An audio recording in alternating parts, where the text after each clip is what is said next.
For 2 centuries, an elite force of women struck fear into the hearts of every enemy kingdom in West Africa. They were the Mino, our mothers, or as the French called them, the Dahomey Amazons. They were the Agojie, an all-female army forged by absolute discipline and unwavering loyalty to the king of Dahomey. Their ferocity and skill were legendary. But how did this unique force come to dominate the battlefield? The kingdom of Dahomey, established in the 17th century in the region now known as Benin, was a major West African power, but it was constantly at war. Their origin is debated, but many believe the earliest group was formed during the reign of King Agojie, initially as elite palace bodyguards and royal hunters. These early women warriors, possibly drawn from hunting companies known as the Ghezo, were already trained in weapon use and surviving the wilderness. The force grew in prominence, perhaps led by the twin of King Akaba, Queen Tasi Hangbe. She allegedly ruled Dahomey for a short time, utilizing a loyal female guard. The true professionalization, however, came under the great expansionist King Ghezo in the 1820s. He transformed the unit into a full-scale permanent army. Dahomey's constant need for warriors was driven by its relatively small male population, which was often depleted by the constant need for slaves to fuel the coastal trade. King Ghezo understood their value, declaring that they were more capable and reliable than his male soldiers. The Agojie soon swelled to between 4,000 and 6,000 women. Recruitment was varied. Some were volunteers seeking honor and status. Others were women whose husbands complained of insubordination and sent them to the king. All became dedicated soldiers. The training was notoriously brutal, designed to strip away femininity and instill absolute loyalty to the king and the kingdom. Trainees were subjected to extreme physical tests, including scaling thorny hedges without flinching and enduring long marches without water. A common, terrifying test involved the initiates being ordered to execute a prisoner. Successfully completing the act was considered a rite of passage. The Agojie were organized into distinct military companies: musketeers, reapers, armed with razor-sharp razor blades, and huntresses. Their primary weapons were the Danish flintlock musket and the powerful Dahomey dada, a heavy, sharp machete used with devastating effect in close combat. The Agojie took an oath of celibacy while serving. They were officially considered the king's wives, making their life outside the palace forbidden and sacred.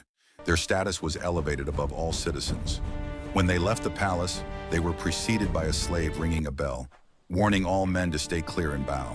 The Agojie were the kingdom's most reliable and feared unit, driving Dahomey's expansion in the 19th century through campaigns against the Yoruba and neighboring states.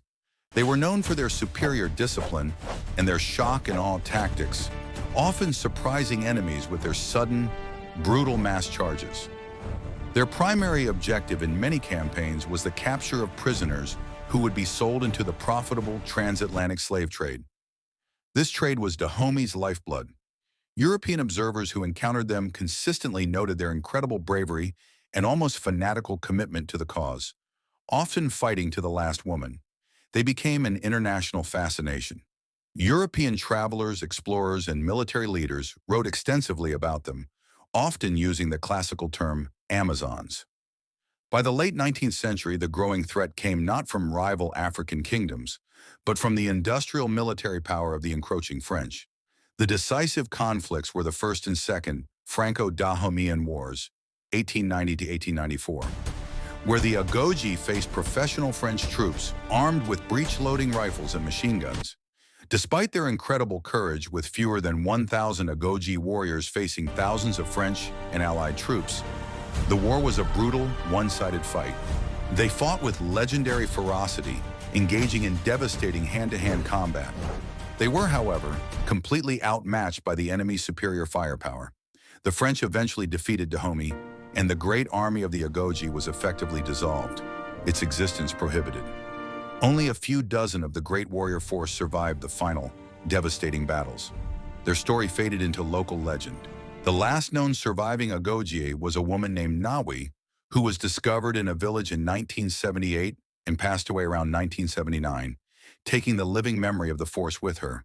Today, the Agojie are celebrated as a profound symbol of female empowerment, military loyalty, and the fierce independence of African history.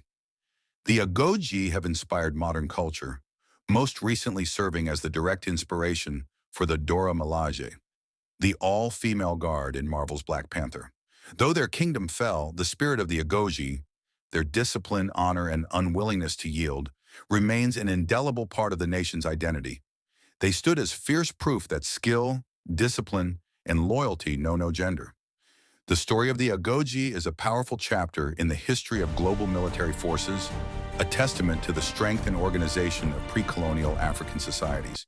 The women warriors of Dahomey, the Agojie, were not just myth, they were a formidable reality, a force that commanded the attention of the world.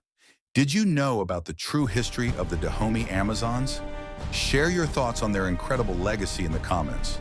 The next legend takes us far east to unravel the mystery behind the massive stone citadel of the great Zimbabwe Empire. Don't forget to like this video and subscribe to the Griot's Archive for more deep dives into the forgotten stories of Africa's most powerful figures and empires. See you on the next video legend.